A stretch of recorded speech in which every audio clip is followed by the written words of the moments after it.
प्रभु जीशु ख्रीष्टंकर नामर गौरव हेउ। प्रभु आज तांकरी जीवंत वाक्य आलोचना करिबा पाई से सुजोग प्रदान करिसंती। एणु आसंतु वर्तमान समय रे आमाने प्रेरित 2 पर्वर 44 पदरु 47 पद पर्यंत अध्ययन करिबा। पुणी विश्वासी मानकर 7 गोटी गुण विषय रे आमाने चिंता करिबा। एठारे एपरि लेखा अछि, मात्र जो माने विश्वास कले से माने समस्ते एकत्र रही सबु पदार्थ साधारण संपत्ति बोली ज्ञान करुथिले। पुणे से माने अपना अपना स्थावर अस्थावर संपत्ति विक्रय करी जहार जेपरी प्रयोजन सही अनुसार समस्त को बांटी देवाकू लागिले। आ सेमाने एकचित होई प्रतिदिन मंदिर रे समवेत होई रहुतिले ओ घरे घरे रोटी भांगी आनंदरे ओ सरल हृदय रे भोजन पान करी ईश्वरंकर प्रशंसा करुतिले एवं समस्त लोकंकर प्रिय पात्र हेउतिले। पुणी प्रभु परित्राण प्राप्त हेउथिबा लोकंकु प्रतिदिन मंडली सहित संयुक्त करिबाकू लागिले।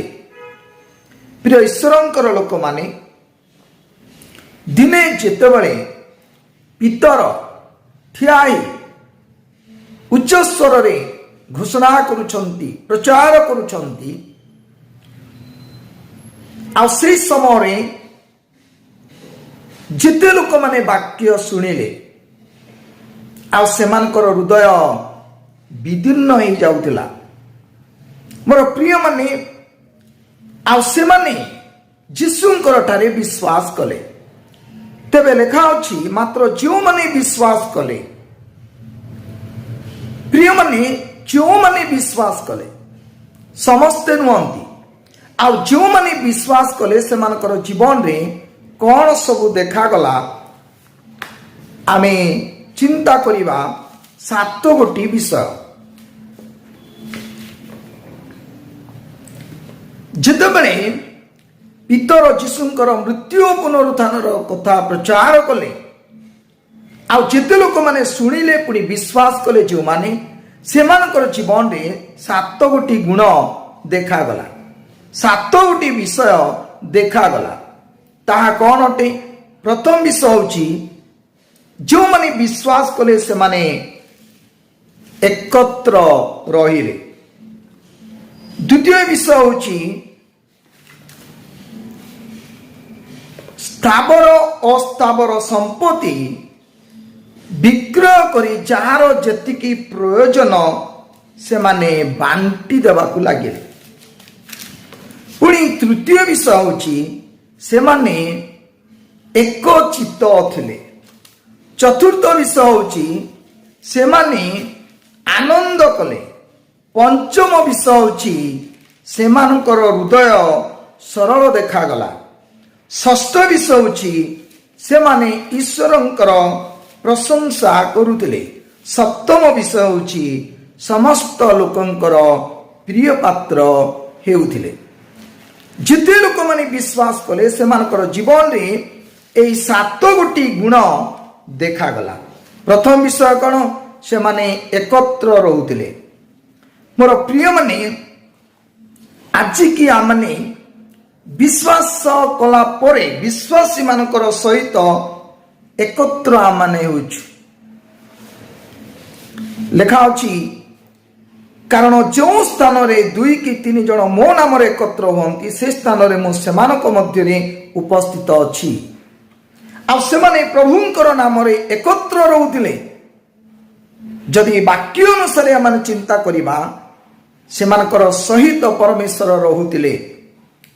आज जदि आमने प्रभुंकर नाम रे प्रभुंकर हेतु कौनसी मंडली रे किबा कौनसी स्थान रे एकत्र हवा, तेबे निश्चय प्रभु आमनकर मध्य को से ले आसीबे। पुणी आमे प्रभुंकर उपस्थिति को अनुभव करि पारिबा। मोर प्रिय माने ଆଜି ଆମମାନେ ଏକତ୍ରରେ ଜୀବନ ଯାପନ ଆମମାନେ କରୁଛୁ କି? ଯେଉଁ ସ୍ଥାନରେ ପ୍ରଭୁଙ୍କର ଲୋକମାନେ ଏକତ୍ର ହୁଅନ୍ତି ଆଉ ସେହି ସ୍ଥାନକୁ ପ୍ରଭୁ ଆସନ୍ତି। ମୋର ପ୍ରିୟମାନେ, ଏଣୁ ଗୋଟିଏ କଥା ଲେଖା ଅଛି, ଦେଖ ଭାଇମାନେ, ମିଳନରେ ଏକତ୍ର ବାସ କରିବା କେମନ୍ତ ଉତ୍ତମ ଓ ମନୋହର। ପ୍ରିୟମାନେ, ଯଦି ତାଙ୍କ ଲୋକମାନେ ମିଳନରେ ଏକତ୍ର ବାସ କରନ୍ତି, ତାହା ହେଉଛି ଗୋଟେ ଉତ୍ତମ ବିଷୟ, ଯାହାକି ଗୀତ ସଂହିତା 133 ପର୍ବର 1 ପଦରେ ଲେଖା ଅଛି। ତାର ଅର୍ଥ, ଯେଉଁମାନେ ବିଶ୍ୱାସ କଲେ ସେମାନେ ଏକତ୍ର ରହୁଥିଲେ, ତାହା ଉତ୍ତମ ବିଷୟ। ଆଉ ସେମାନଙ୍କର ଜୀବନରେ ଏହି ଉତ୍ତମ ବିଷୟ, ମନର ବିଷୟ ଦେଖାଗଲା। ମୋର ପ୍ରିୟମାନେ, ଆଜିକି ଆମମାନେ ଏକତ୍ର ପ୍ରଭୁଙ୍କର ସକାଶେ ଜୀବନ ଯାପନ କରୁଛୁ ଏକତ୍ର ହୋଇ। ଆମେ ଏକତ୍ର ହେଇପାରୁନାହୁଁ। ପ୍ରଭୁଙ୍କୁ ଜାଣି ମଧ୍ୟ, ବିଶ୍ୱାସ କରି ମଧ୍ୟ ପ୍ରଭୁଙ୍କର ଲୋକମାନେ ଯେଉଁ ସ୍ଥାନରେ ଏକତ୍ର ହୁଅନ୍ତି ସେ ଜାଗାକୁ ଆମେ ଯିବା ପାଇଁ ଇଚ୍ଛା କରିନଥାଉ। କାରଣ ଆମମାନଙ୍କର ମନରେ କୁଟିଳତା ଜାତ ହୋଇଥାଏ, ଜଟିଳତା ଜାତ ହୋଇଥାଏ। ଯେଉଁ ସ୍ଥାନରେ ପ୍ରଭୁଙ୍କର ଲୋକମାନେ ଏକତ୍ର ହୁଅନ୍ତି, ମୋର ପ୍ରିୟମାନେ, ସେ ସ୍ଥାନକୁ ପ୍ରଭୁ ଆସନ୍ତି। ଏଣୁ ଲେଖା ଅଛି, ହେ ଲଜ୍ଜାହୀନ ଗୋଷ୍ଠୀ, ତୁମେମାନେ ଏକତ୍ର ହୁଅ। ହଁ, ଏକତ୍ର ହୁଅ। ଆଜ୍ଞା ସଫଳ ହେବା ପୂର୍ବେ, ଦିନ ତୁଷ ପରି ଉଡ଼ିଯିବା ପୂର୍ବେ, ସଦାପ୍ରଭୁଙ୍କର ପ୍ରଚଣ୍ଡ କ୍ରୋଧ ତୁମମାନଙ୍କ ଉପରେ ଆସିବା ପୂର୍ବେ ଏକତ୍ର ହୁଅ। ପରମେଶ୍ୱରଙ୍କର କ୍ରୋଧ ଆସିବା ପୂର୍ବେ ଆମମାନେ ଏକତ୍ର ହବୁ। ପ୍ରିୟମାନେ, ବିଶ୍ୱାସୀ ମାନଙ୍କର ସହିତ ଏକତ୍ର ହବୁ, ପ୍ରଭୁଙ୍କର ଲୋକମାନଙ୍କର ସହିତ ଏକତ୍ର ହେବୁ, ତା ସହିତ ପ୍ରଭୁଙ୍କର ସହିତ ମଧ୍ୟ ଆମମାନେ ଏକତ୍ର ହେବୁ। ଲେଖା ଅଛି, ହେ ଅଳସୁଆ, ତୁମେ ପିମ୍ପୁଡ଼ି ପାଖକୁ ଯାଅ, ତାର କ୍ରିୟା ବିବେଚନା କର ଓ ଜ୍ଞାନୀ ହୁଅ। ତେବେ ଯଦି ଆମେ ପିମ୍ପୁଡ଼ି ପାଖକୁ ଯିବା, ଦେଖିବା ପିମ୍ପୁଡ଼ି ମାନଙ୍କୁ, ସେମାନଙ୍କ ମଧ୍ୟରେ ଏକତା ଥାଏ, ଆଉ ସେମାନେ ଏକତ୍ର ବସବାସ କରନ୍ତି। ଆମେ ପିମ୍ପୁଡ଼ିକୁ ଦେଖିବା, ପୁଣି ଜ୍ଞାନ ଅର୍ଜନ କରିବା। ମୋର ପ୍ରିୟମାନେ, ଆମେ ଏକତ୍ର ଜୀବନ କାଟୁଛୁ କି? କାହାରି ହୃଦୟ କାହାରି ସହିତ ମିଶେ ନାହିଁ, କାହାରି ମନ କାହା ସହିତ ମିଶେ ନାହିଁ, ଯାହାରି ଫଳରେ ଆମେ ଏକତ୍ର ହେଇପାରୁନାହୁଁ। ମୋର ପ୍ରିୟମାନେ, ଆଜି ଅନେକ ଲୋକମାନେ ବିଭିନ୍ନ ଜାଗାରେ ଏକତ୍ର ହୁଅନ୍ତି, କିନ୍ତୁ ପ୍ରଭୁଙ୍କର ନାମରେ ନୁହଁ, ସିନେମା ହଲରେ ଏକତ୍ର ହୁଅନ୍ତି। ମୋର ପ୍ରିୟମାନେ, ଆପଣ ଦେଖିବେ ଆଜିକାଲି ଲୋକମାନେ ଏକତ୍ର ହୋଇ ରାଲି କରନ୍ତି ବିଭିନ୍ନ ବିଷୟ ନେଇ। ସେ ଏକତ୍ରୀକରଣ ନୁହେଁ। ପ୍ରଭୁଙ୍କର ନାମରେ ଯଦି ଆମେ ଏକତ୍ର ହବୁ, ପ୍ରିୟମାନେ, ଆଉ ସେ ସ୍ଥାନକୁ ପ୍ରଭୁ ଆସିବେ। ଏଣୁ ଲେଖା ଅଛି ଗୀତ ସଂହିତା 49 ପର୍ବର 2 ପଦରେ, ଧନୀ ଓ ଦରିଦ୍ର ସମସ୍ତେ ଏକତ୍ର କର୍ଣ୍ଣପାତ କର। ଅନେକ ସମୟରେ ଧନୀମାନେ ଦରିଦ୍ରକୁ ଘୃଣା କରନ୍ତି, ଆଉ ଦରିଦ୍ର ମାନେ ଧନୀ ଲୋକମାନଙ୍କର ନିକଟକୁ ଯାଇପାରନ୍ତି ନାହିଁ। ପ୍ରିୟମାନେ, ଯେତେବେଳେ ଆମେ ବିଶ୍ୱାସ କରୁଛୁ ଆମେ ସମସ୍ତେ ଏକ ପିତାଙ୍କର ସନ୍ତାନଠୁ, ତାଙ୍କରି ବହୁମୂଲ୍ୟ ରକ୍ତ ଦ୍ୱାରା ଆମେ କିଣା ଲୋକମାନେ ଅଟୁ। ଏଣୁ ଧନୀ ଓ ଦରିଦ୍ର ଆମେ ସମସ୍ତେ ଏକତ୍ର ହେବା ଦରକାର। ଆମ ମଧ୍ୟରେ କାମୁଡ଼ା କାମୁଡ଼ି ରହିଛି, ଆମ ପରସ୍ପର ଭିତରେ ମନୋଭାବ ଠିକ ନଥାଏ, ଯାରି ଫଳରେ ଆମେ ଏକତ୍ର ହେଇପାରୁନାହୁଁ। କିନ୍ତୁ ସେଇଦିନ ଯେଉଁମାନେ ବିଶ୍ୱାସ କଲେ, ମୋର ପ୍ରିୟମାନେ, ସେମାନେ ଏକତ୍ର ହେଲେ। ହଁ, ଆଜି ଅନେକ ଲୋକମାନେ ଏକତ୍ର ହେଉଛନ୍ତି ମନ୍ଦ କାର୍ଯ୍ୟ କରିବା ପାଇଁ, ଅନ୍ୟକୁ ପତିତ କରିବା ପାଇଁ। ଆଉ ସେଥିପାଇଁ ମୂର୍ଖ ପଶୁବତ ଲୋକମାନେ ଏକତ୍ର ବିନଷ୍ଟ ହୁଅନ୍ତି ବୋଲି ଲେଖା ଅଛି। ସେମାନେ ଅନ୍ୟର ବିରୁଦ୍ଧରେ ଏକତ୍ର ହୁଅନ୍ତି, ଅନ୍ୟକୁ ପତନ କରିବା ପାଇଁ ବୋଲି ସେମାନେ ଚକ୍ରାନ୍ତ କରିବା ପାଇଁ ଏକତ୍ର ହୁଅନ୍ତି। ମୋର ପ୍ରିୟମାନେ, ସୁସନରେ ଯେତେବେଳେ ଜିହୁଦୀୟ ଲୋକମାନେ ଏକତ୍ର ହେଲେ, ଆଉ ସେମାନେ ଉପବାସ କଲେ, ସେମାନଙ୍କ ପାଇଁ ମୃତ୍ୟୁ ଥିଲା, ସେମାନଙ୍କର ପାଇଁ ବିନାଶ ଥିଲା, ସେମାନଙ୍କ ପାଇଁ ସଂହାର ଥିଲା। କିନ୍ତୁ ଜିହୁଦୀୟ ଲୋକମାନେ ଯେତେବେଳେ ଏକତ୍ର ହୋଇ ଉପବାସ ପ୍ରାର୍ଥନା କଲେ, ପ୍ରଭୁ ସେମାନଙ୍କର ପ୍ରାର୍ଥନା ଶୁଣିଲେ। ବିଶ୍ୱାସୀ ମାନେ ଯେତେବେଳେ ଗୋଟିଏ ଜାଗାରେ ଏକତ୍ର ହୁଅନ୍ତି ଆଉ ସେମାନେ ପ୍ରାର୍ଥନା କରନ୍ତି, ପ୍ରଭୁ ସେମାନଙ୍କର ପ୍ରାର୍ଥନା ଶୁଣନ୍ତି। ସେମାନେ ଯାହା ନିବେଦନ କରନ୍ତି ପ୍ରଭୁ ସେ ସବୁ ଗ୍ରହଣ କରନ୍ତି। ମୋର ପ୍ରିୟମାନେ, ଯେଉଁମାନେ ବିଶ୍ୱାସ କଲେ ସେମାନେ ଏକତ୍ର ରହିଲେ, ହେଉଛି ପ୍ରଥମ ବିଷୟ। ଦ୍ୱିତୀୟ ବିଷୟ, ସ୍ଥାବର ଅସ୍ଥାବର ସମ୍ପତ୍ତି ବିକ୍ରୟ କରି ଯାହାର ଯେତିକି ପ୍ରୟୋଜନ ସେ ସବୁ ସମ୍ପତ୍ତି ବାଣ୍ଟି ଦେବାକୁ ଲାଗିଲେ। ଆଶ୍ଚର୍ଯ୍ୟ ବିଷୟ, ବିଶ୍ୱାସ ଯେତେବେଳେ ସେମାନେ କଲେ, ସେ ବିଶ୍ୱାସର ଶକ୍ତି ସେମାନଙ୍କର ଭିତରେ କେମିତି କାର୍ଯ୍ୟ କଲା ଯେ ସମ୍ପତ୍ତିକୁ ସେମାନେ ସାଧାରଣ ଜ୍ଞାନ କଲେ। ଆମେ ସମ୍ପତ୍ତିକୁ ଗୁରୁତ୍ୱ ଦେଇଥାଉ, ସମ୍ପତ୍ତିକୁ ଆମେ ବହୁତ ଜୋର ଦେଇଥାଉ, ବଡ଼ ବୋଲି ଆମେ ଭାବିଥାଉ। କିନ୍ତୁ ସେହି ସମୟରେ ଯେଉଁମାନେ ବିଶ୍ୱାସ କଲେ ସେମାନଙ୍କର ଦୃଷ୍ଟିରେ ସମ୍ପତ୍ତି ସାଧାରଣ ଥିଲା। ଯାହାର ଯେମିତି ପ୍ରୟୋଜନ ବାଣ୍ଟି ଦେଲେ। ଏହା ସହଜ ନୁହେଁ। ନିଜର ସମ୍ପତ୍ତିକୁ ଅନ୍ୟମାନଙ୍କର ନିକଟରେ ବାଣ୍ଟି ଦେବା ଏହା ସହଜ ବିଷୟ ନୁହେଁ। କେଉଁଠି ଯଦି ବଣ୍ଟା ଯାଉଛି ତାହେଲେ ଆଣିବା ସହଜ, ଗ୍ରହଣ କରିବା ସହଜ, କିନ୍ତୁ ଦେବା ସହଜ ବିଷୟ ନୁହେଁ। କିନ୍ତୁ କେମିତି ସେମାନଙ୍କର ବିଶ୍ୱାସ ଜୀବନ ଯେ ସେମାନେ ଅନ୍ୟମାନଙ୍କୁ ବାଣ୍ଟି ଦେଉଛନ୍ତି। ପ୍ରିୟମାନେ, ଜଣେ ଧନୀ ଯୁବାର କଥା ଯଦି ଚିନ୍ତା କରିବୁ, ସେ ନରହତ୍ୟା କରିନଥିଲା, ବ୍ୟଭିଚାର କରିନଥିଲା, ଚୋରି କରିନଥିଲା, ମିଥ୍ୟା ସାକ୍ଷ୍ୟ ଦେଇନଥିଲା, କି ପ୍ରବଞ୍ଚନା କରିନଥିଲା, କି ପିତାମାତାଙ୍କୁ ଅନାଦର କରିନଥିଲା, ଆଦର କରୁଥିଲା। ଆଉ ଯୌବନ କାଳରୁ ଏ ସମସ୍ତ ସେ ପାଳନ କରି ଆସିଛି। ସେ କହିଲେ ମୁଁ ଯୌବନ କାଳରୁ ଏସବୁ ପାଳନ କରିଛି। ଆଉ ଯୀଶୁ ତାକୁ ସ୍ନେହ କଲେ ବୋଲି ଲେଖା ଅଛି। ଯୀଶୁ ସ୍ନେହ କଲେ।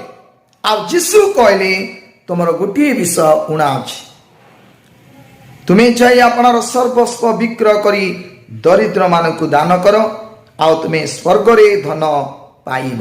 ଏ କଥା ଯେତେବେଳେ ସେ ଶୁଣିଲେ ତାଙ୍କରି ମୁଖ ମଳିନ ହେଇଗଲା, ଦୁଃଖରେ ଚାଲିଗଲେ। ତା ଭିତରେ ଦୁଃଖ ଜାତ ହେଲା। ପ୍ରିୟମାନେ, କାରଣ ସମ୍ପତ୍ତିକୁ ଯେତେବେଳେ ବାଣ୍ଟିବା ପାଇଁ କୁହାଯାଉଛି ତାର ମୁଖ ମଳିନ ହେଇଗଲା। ଯଦି ତାକୁ କୁହାଯାଇଥାନ୍ତା ସମସ୍ତ ସମ୍ପତ୍ତି ବିକ୍ରୟ କରି ବ୍ୟାଙ୍କରେ ଡିପୋଜିଟ୍ କରିଦିଅ ବୋଲି କହିଥିଲେ ତାହା କରିଥାନ୍ତେ। ହୁଏତ ତାକୁ କୁହାଯାଇଥାନ୍ତା ଧନୀ ଲୋକମାନଙ୍କୁ ଦିଅ ବୋଲି ଯଦି କହିଥାନ୍ତେ, ହୁଏତ ଧନୀମାନଙ୍କୁ ମୁଁ ଦେଲେ ଅନ୍ୟ ସମୟରେ ସେମାନେ ମୋତେ ଫେରସ୍ତ କରିବେ ବୋଲି ହୁଏତ ସେ ଦେଇଥାନ୍ତା। କିନ୍ତୁ ଦରିଦ୍ରମାନଙ୍କୁ ବାଣ୍ଟିବା କଥା ଯେତେବେଳେ କୁହାଯାଉଛି, ମୋର ପ୍ରିୟମାନେ, ମୁଖ ମଳିନ ହେଇଗଲା। ତାର ମୁଖରେ ତେଜ ଦେଖାଗଲା ନାହିଁ। ଯୀଶୁଙ୍କର ନିକଟକୁ ଆସି ଗଲାବେଳେ ଦୁଃଖରେ ଯାଉଛି। ଯେଉଁମାନେ ଯୀଶୁଙ୍କର ନିକଟକୁ ଆସନ୍ତି ଗଲାବେଳେ ସେମାନେ ଆନନ୍ଦରେ ଯାଆନ୍ତି, ଖୁସିରେ ଯାଆନ୍ତି। ମୋର ପ୍ରିୟମାନେ, ତାଙ୍କର ମୁଖର ତେଜ, ତାଙ୍କର ମୁଖରେ ତେଜ ଥାଏ।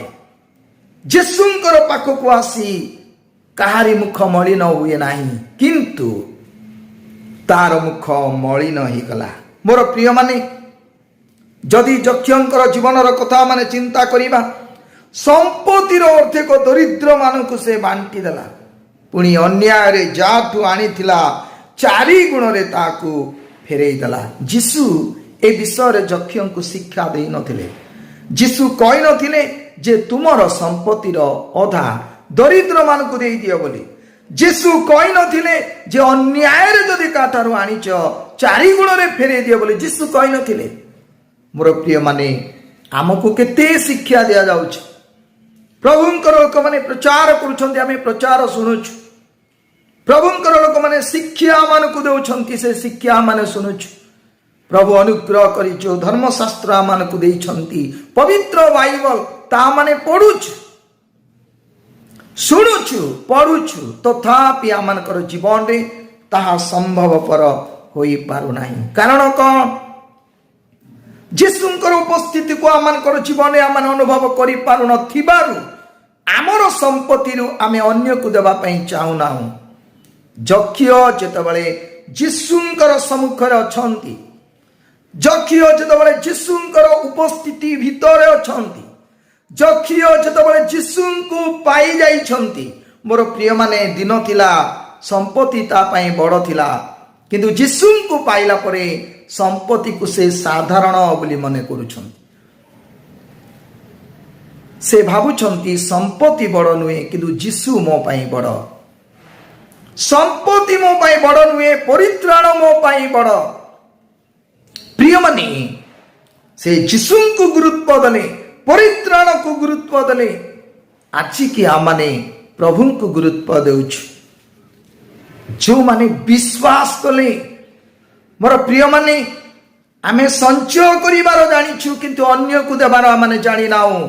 କିନ୍ତୁ ଯେଉଁମାନେ ବିଶ୍ୱାସ କଲେ, ମୋର ପ୍ରିୟମାନେ, ସେମାନେ ଅନ୍ୟକୁ ବାଣ୍ଟି ଦେଲେ। ବାଣ୍ଟି ଦେବା ସହଜ ବିଷୟ ନୁହେଁ। ଯଦି ଆମେ ଆୟୁବଙ୍କର ଜୀବନର କଥା ଚିନ୍ତା କରିବୁ, ଆୟୁବ ଦରିଦ୍ର ମାନଙ୍କର ମନୋବାଞ୍ଛା ପୂର୍ଣ୍ଣ କରୁଥିଲେ। ସେମାନେ ଯାହା ଚାହୁଁଥିଲେ, ଯାହା ପ୍ରୟୋଜନ ସେମାନଙ୍କର ଥିଲା, ସେହି ପ୍ରୟୋଜନ ଅନୁସାରେ ସେ ବାଣ୍ଟୁଥିଲେ। ବିଧବା ମାନଙ୍କୁ ଦେଉଥିଲେ, ପିତୃହୀନ ପିଲାମାନଙ୍କର କଥା ସେ ବୁଝୁଥିଲେ, ଖାଦ୍ୟ ବାଣ୍ଟୁଥିଲେ, ବସ୍ତ୍ର ବାଣ୍ଟୁଥିଲେ। ଆଉ ସେଥିପାଇଁ ତାଙ୍କୁ ସରଳ ବୋଲି କୁହାଗଲା। ସେଥିପାଇଁ ପ୍ରଭୁ ତାଙ୍କୁ 2 ଗୁଣ ଆଶୀର୍ବାଦ କଲେ। ଆଜି ଆମମାନଙ୍କର ଜୀବନରେ ଆମେ ଯାହା ପାଇଛୁ, ତା ମାନେ ନିଜେ ଭୋଜନ ପାନ କରି ନିଜେ ଭୋଗ କରିବା ପାଇଁ ମାନେ ଚାହୁଁଛୁ, କିନ୍ତୁ ଅନ୍ୟକୁ କିଛି ଦେବା ପାଇଁ ଆମେ ଚାହିଁ ନଥାଉ।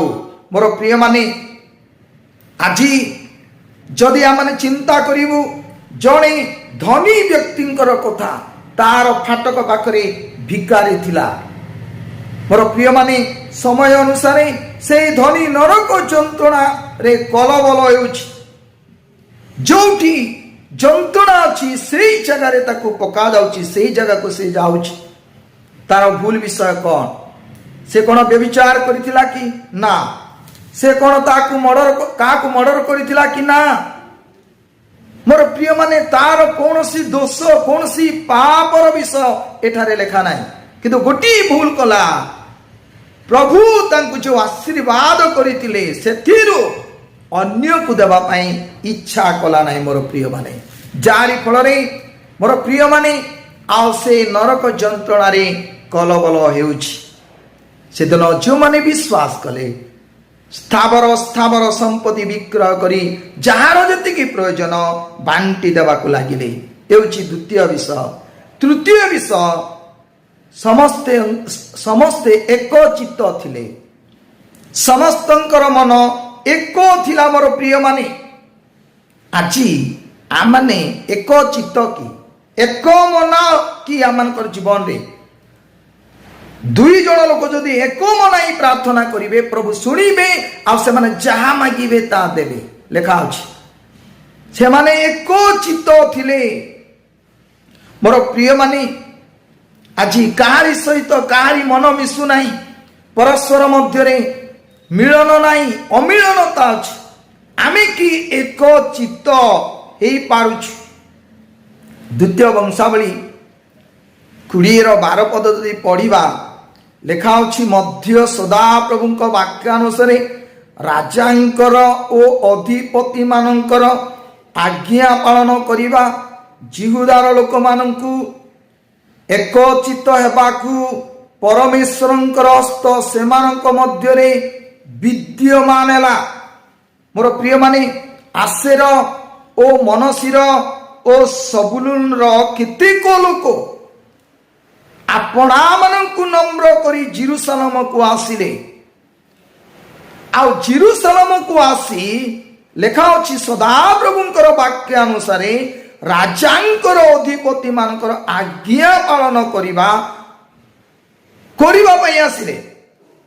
ଆଉ ଜିହୁଦାର ଲୋକମାନଙ୍କୁ ଏକଚିତ୍ତ ହେବାକୁ ପରମେଶ୍ୱରଙ୍କର ହସ୍ତ, ଅର୍ଥାତ୍ ସେମାନେ ଏକଚିତ୍ତ ହେବାରୁ ପରମେଶ୍ୱରଙ୍କର ହସ୍ତ ସେମାନଙ୍କ ମଧ୍ୟରେ ବିଦ୍ୟମାନ ହେଲା। ପ୍ରେଜ୍ ଦ ଲର୍ଡ। जदि आमने एक चित्त हबु परमेश्वरंकर हस्त आम सहाय हेब परमेश्वरंकर हस्त आमनक मध्यरे विद्यमान हेब। प्रिय माने आसेर मनसीर और सबलुनर केतेक लोक माने आपणा को नम्र करी जेरुसलाम को आसिले पुणी से माने आज्ञा पालन करिबा पई मोर प्रिय माने एक चित्त हेबारु परमेश्वरंकर हस्त सेमानक मध्यरे विद्यमान हला। आज आमने एक चित्त की आओ सेई दिन जो माने विश्वास कले सेमानकर जीवन रे एई गुण गुड़िक देखागला। प्रथम विषय से माने एकत्र हले, द्वितीय विषय संपत्ति अन्य मानकु बांटिले, तृतीय विषय से माने एक चित्त हले। मोर प्रिय माने आ सेति पाइ लेखा अछि विश्वास रे अछो कि नाही आपना आपना को परीक्षा कर।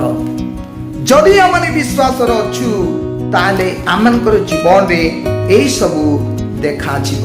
सतरे आमरो ठीक विश्वास अछि कि ठीक विश्वास रे आमने बंचुछु कि। एणु द्वितीय कोरिन्थियो 13 पर्वर 5 पदरे से कथा लेखा अछि तुमी माने विश्वास रे अछो कि नाही से विषय रे आपना आपना को परीक्षा कर। जदि आम जीवन रे वास्तव विश्वास अछि एई गुण गुड़िक आमनकर जीवन रे देखा जीव।